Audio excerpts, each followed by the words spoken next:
Isoko mano wado. Le me wolon yo marijo me wolon wonore ye jovo me vie. Ubeve iskulu osi Isoko. Ewure. Ubeve osi Isoko.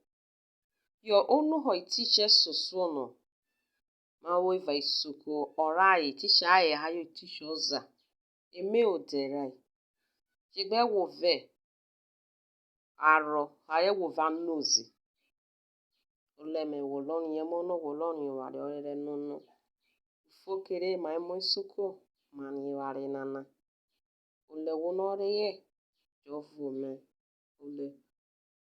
Ushie education come Isoko. And who be the first teacher?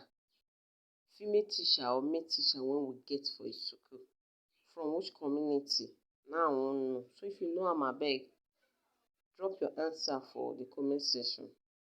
Because it's good make we sons and daughters of Isoko make we know these things. I beg I do, not be power, not be force. Thank you.